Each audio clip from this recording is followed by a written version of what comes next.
Bonjour à tous, nous allons parler aujourd'hui de Rosh Hashanah. Rosh Hashanah, comme nous le savons, c'est le Yom Hadin, le jour du jugement. Pourtant, lorsque nous regardons les versets du Navi Nehemia, on peut percevoir une autre approche. En effet, le Navi dira le pasuk Ichlu mashmanim shetu mamtakim veshilchu manot lehen arochlo. En français, mangez des mets gras, buvez des boissons sucrées et envoyez des portions à ceux qui n'ont rien de préparé. Et le Rav Hutner fait remarquer ici, il y a une idée essentielle qui est Shilchu Manot, envoyer des mets, comme si la notion de chesed, d'aller vers l'autre, est essentielle à Rosh Hashanah selon le Navi Nehemia. Donc on ne parle pas ici des sages, des commentaires et des les moussards, c'est le Navi, c'est le seul endroit dans le Navi où on parle de Rosh Hashanah et pourtant c'est présenté comme un jour de joie, un jour d'échange de mets, un jour de chesed, on va vers l'autre. Quel rapport le chesed avec Rosh Hashanah, qui est pourtant un Yom Hadin, un jour de rigueur, un jour de jugement? Pour comprendre cela, il faut d'abord savoir que Rosh Hashanah, c'est le jour de la malchut, de la royauté. L'objet principal ce jour-là, ça sera de faire régner Akadosh Baruch Hu, comme nous disons, comme nous disent les sages, Imru lefanai malchuyot kedesh tamlichuni alechem. Dites devant moi, récitez devant moi des versets de malchuyot, kedesh tamlichuni alechem, afin que vous me fassiez régner sur vous. Bon, on pourrait poser une question simple. Pourtant, cette notion-là de faire régner Akadosh Baruch Hu, on le fait 2 fois par jour. En effet, nous récitons 2 fois par jour le Shema, le Kriyat Shema, qui est selon les sages la Kabbalat Ol Malchut Shamaim, la façon de recevoir la royauté, le règne d'Akadosh Baruch Hu. Alors qu'est-ce qu'il y a d'extraordinaire à Rosh Hashanah? On va proclamer Akadosh Baruch Hu comme roi, pourtant on le fait 2 fois par jour. De plus, vous savez que dans la prière de Rosh Hashanah, nous allons citer pas mal de versets, pas mal de psukim. Nous avons l'obligation donc de citer dans chaque prière, dans la prière de Moussaf, 3 versets qui concernent les Malchuyot, la Malchut, la royauté d'Akadosh Baruch Hu. Et le Talmud propose toutes sortes de psukim, et va en refuter certains. Et il propose donc le verset de Shema Israël, sur lequel on va trouver une controverse. D'après certains avis, ce verset-là ne pourra pas être appliqué le jour de Rosh Hashanah. Et la question se pose naturellement, pourtant toute l'année, le Shema Israël, c'est par excellence ce qui va définir la Malchut, la Kabbalat Malchut, le fait de recevoir la royauté. Pourquoi Rosh Hashanah, il y a une controverse à ce sujet? Pour répondre à cela, j'aimerais donner un exemple, un mashal, de 2 catégories d'enfants, 2 sortes d'enfants.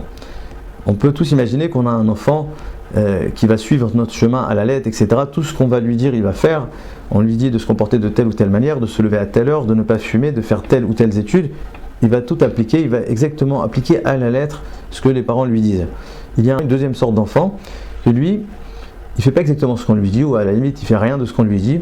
Il va aller habiter en Amérique, il a besoin de prendre ses distances, de créer sa façon de vivre, sa manière de vivre, il va faire ses choix, etc. Il ne va absolument pas appliquer à la lettre tout ce qu'on lui demande, si ce n'est pas le contraire. Mais d'un autre côté, il y aura des gens de son entourage qui vont venir nous dire, vous savez, tel enfant vous ressemble énormément, je vois à travers ses midotes, à travers sa façon de vivre, à travers son attention envers les autres, etc. Vraiment, je vois tout en vous, on voit les traces de la maison, on voit les empreintes de la maison, etc. Si je vous pose la question, quel enfant vous fait le plus plaisir? Alors cette question, je l'ai posée à beaucoup de personnes et la réponse est toujours la deuxième catégorie d'enfants. Ce qui nous fait le plus plaisir, c'est pas l'enfant qui va faire ce qu'on lui dit, qui va exactement appliquer tout ce qu'on lui a demandé, mais au contraire, ça peut être même un enfant qui va faire ce qu'il veut, qui va avoir son autonomie, mais qui incarne les valeurs de la maison. Eh bien, c'est exactement ça l'idée de Rosh Hashanah. En fait, toute l'année, on fait le Kabbalat Malchut Shamaim, on prend la royauté, mais c'est dans un rapport, on va appliquer ce qu'on nous demande. C'est-à-dire que nous avons les 613 mitzvot qui ont été dictés par Akadosh Baruch Hu, et toute l'année on se concentre sur le fait d'appliquer ces mitzvot, donc c'est un rapport vertical avec le divin, on va accomplir ce qu'il nous demande de faire. À Rosh Hashanah, on parle exactement d'autre chose, on parle de la deuxième catégorie d'enfants. On n'est plus dans le fait d'appliquer ce qu'on nous demande de faire, mais d'incarner la divinité elle-même, d'incarner la royauté d'Akadosh Baruch Hu, d'être nous-mêmes des vecteurs de la royauté d'Akadosh Baruch Hu. Vous savez qu'il y a une mitzvah dans la Torah de nommer un roi, et l'idée, selon la Chassidut, comme on retrouve dans le Talmud d'ailleurs, c'est cette fameuse notion de Malchuta de Hara, qui est Malchuta de Rakia. Le roi, ici sur terre, doit nous faire appel, doit être le reflet de la royauté divine. C'est-à-dire que lorsqu'on nomme un roi, c'est tout simplement car à travers ce roi, nous allons peut-être un petit peu comprendre et accepter la dimension de la royauté divine. En réalité, nous sommes tous des rois. Adam Arishon, lorsqu'il est né, lorsqu'il a été créé, le verset dit qu'il était roi sur ce monde ici-bas. Nous sommes tous, comme Adam Arishon, des rois. dans le sens où nous sommes tous des reflets du divin. À Rosh Hashanah, notre travail, c'est d'être les ambassadeurs de la royauté céleste, et c'est ça véritablement le fait de faire régner Akadosh Baruch Hu. Faire régner Akadosh Baruch Hu, c'est pas simplement appliquer ce qu'il va dire, ça évidemment on va le faire toute l'année.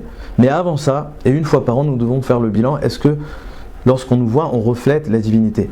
Vous savez par exemple, le roi, dans n'importe quel peuple, que ce soit les Anglais, le Maroc, etc., sa royauté va s'exprimer à travers son peuple, c'est-à-dire en voyant la culture anglaise et les valeurs, etc., on peut comprendre qu'il y a derrière ça un roi. Et bien, c'est exactement ce qui nous est demandé à Rosh Hashanah, c'est lorsque nous allons voir le peuple juif, lorsque le monde va voir le peuple juif, est-ce qu'ils vont comprendre qu'il y a un roi qui est transcendant?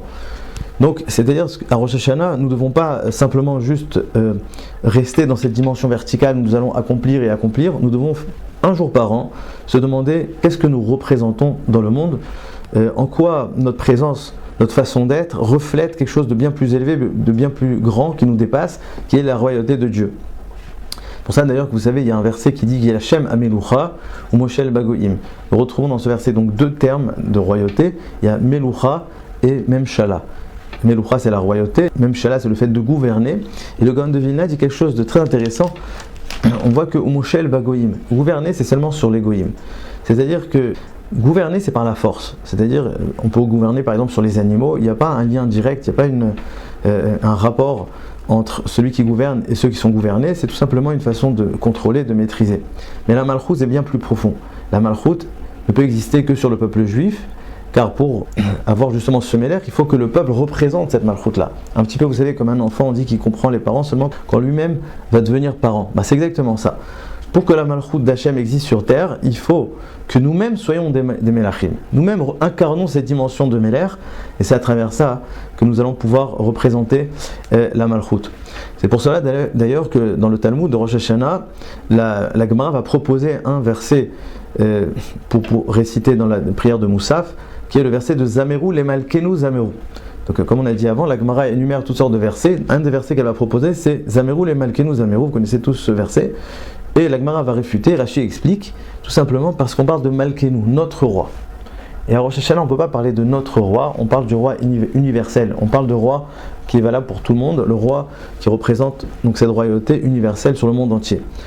Donc en fait, on retient ici une idée très intéressante, c'est que être le vecteur d'Akadosh Baruch Hu, être l'ambassadeur d'Akadosh Baruch Hu, c'est forcément parler d'une royauté qui n'est pas restreinte à nous, mais une royauté qui dépasse totalement.